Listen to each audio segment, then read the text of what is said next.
In continuation of nucleus chapter, let's see about next. What is alpha decay, right?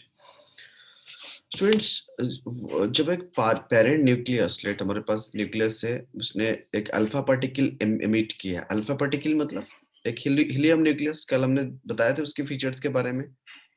मतलब the atomic number of the resulting nucleus is reduced by 2, क्योंकि उसने दे दिया ना, emit कर दिया, मतलब reduce हो गया 2। So its mass number is reduced by also. अगर एटॉमिक नंबर 2 हुआ तो mass number approximately reduced by 4। सो इसको क्या कहते हैं? अल्फा डीके कहते हैं। तो you just right when a parent nucleus, right? When a parent nucleus emits an alpha particle,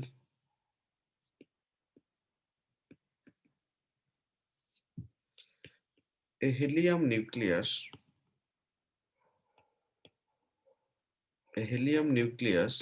the atomic number of the resulting nucleus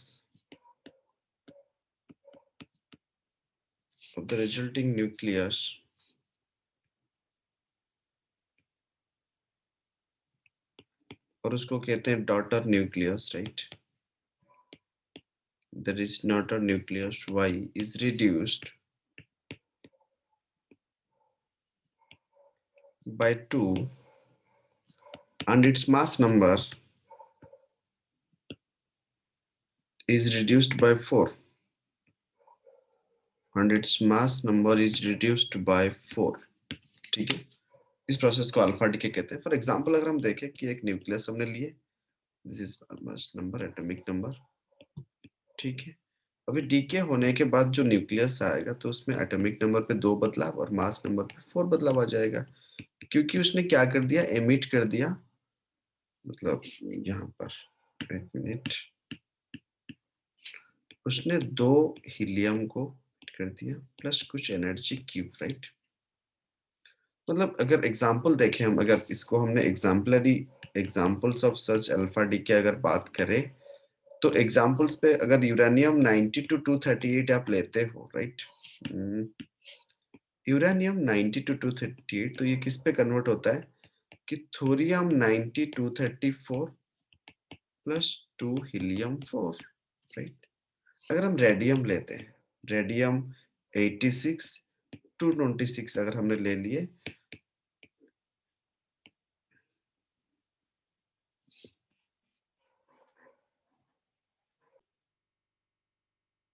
अगर हम रेडियम लेते हैं 86 220, तो ये, तो इसमें आर एन 84 222 मतलब रेडन, ठीक है, 222 प्लस हीलियम 24। तो ये 2 एग्जांपल्स हुआ अल्फा डीके की, ठीक है। तो उस पे क्या होता है कि हर डीके में हम एक चीज निकालते हैं, that is Q value, just right. हर डीके में हम एक चीज निकालते हैं, दैट इज क्यू वैल्यू निकालते हैं, है ना? तो क्यू वैल्यू मतलब rest mass energy of reactants minus rest mass energy of products, है कि नहीं? चलो देखते हैं how to find Q value.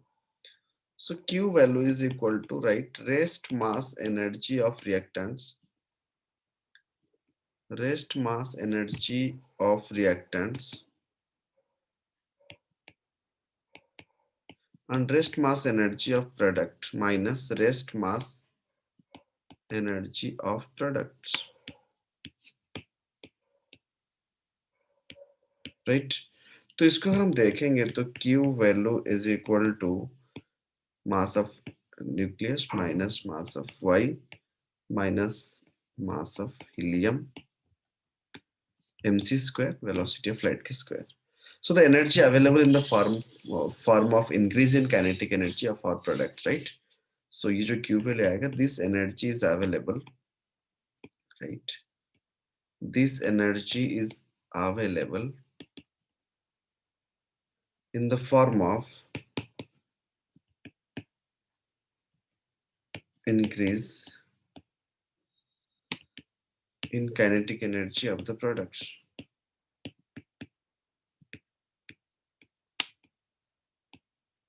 right? तो students Q value is the total energy that is released in alpha decay process, ठीक है? So this gets shared between the daughter nucleus and the alpha particle in the reverse ratio of their masses as linear momentum is conserved, right? And that is given as, तो एक उसको देख सकते हैं, just एक point करके इसको आप लिख दो, just right.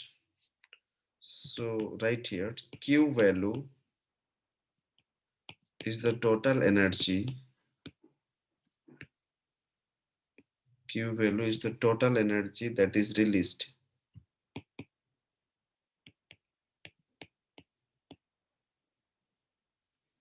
That is released in alpha decay process.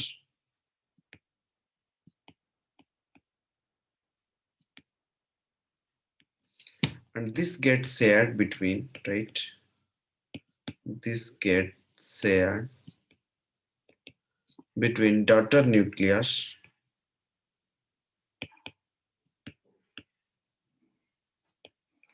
and alpha particle. Daughter nucleus and alpha particle. ठीक है.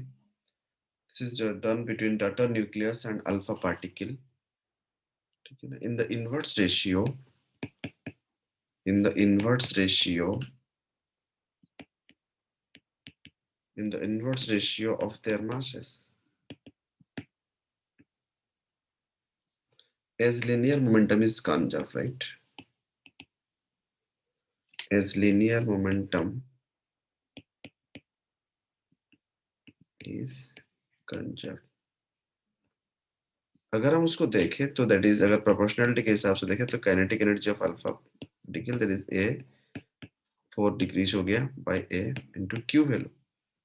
सो दैट मींस अगर पेरेंट की बात करें y तो that is a by 4 by a value of q, right.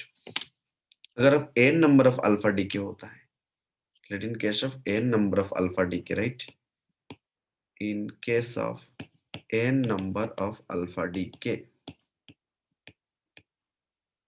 right, in case of n number of alpha decay, right, so that is x z a is equal to n number of alpha decay हुआ. तो मतलब अगर देखेंगे तो ये जो element आया that is z1 and a1, इस तरह से हम कर सकते हैं n टाइम्स करके. ठीक है, अंडरस्टूड दिस पार्ट. चलो एक एग्जांपल देखते हैं. A nucleus with a mass number 220, तो अल्फा डीके होगा तो उसका मास कितना हो जाएगा, 4 जाएगा तो फिर कितना 216 हो जाएगा, right. at rest emits an alpha particle, इसने अल्फा पार्टिकल दे दिया तो अभी क्या हो जाएगा मास नंबर 216 ना, right. yes or no. And if the Q value of the reaction is 5.5 MeV, calculate the kinetic energy of the particle. Let's see this solution. Students देखो यहाँ पर क्या है कि लिनियर मोमेंटम इज कंजर्व्ड, हमेशा याद रखो. तो बिफोर एंड आफ्टर देने के बाद और देने के पहले की मोमेंटम सेम रहेगा. And you know, kinetic energy is equal to, do you remember, 2 times of mass of kinetic energy. याद है ना, है कि नहीं, mv, kinetic energy and momentum relation, right. और ये जो k है, दैट इज k लिख सकते हैं, that is kinetic energy, right. इसको हम k भी लिख सकते हैं. तो दैट मींस अगर दोनों को कंपेयर करें तो 2 into मास कितना है बेटा, एक चला गया 216 m into उसका पहला का kinetic energy q k1 is equal to 2 times of mass 4m k2 root over, right, है ना, समझ रहे हो ना.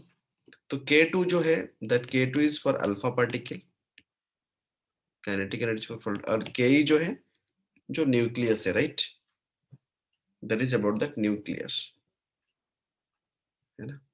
तो यहाँ पर आप अगर सॉल्व करोगे तो देखो फाइनली स्क्वायर करके अगर हम हटाएंगे तो 226 जो 216 k1 is going to be 4 k2, is that, so that means k2 is equal to 54 times of k1.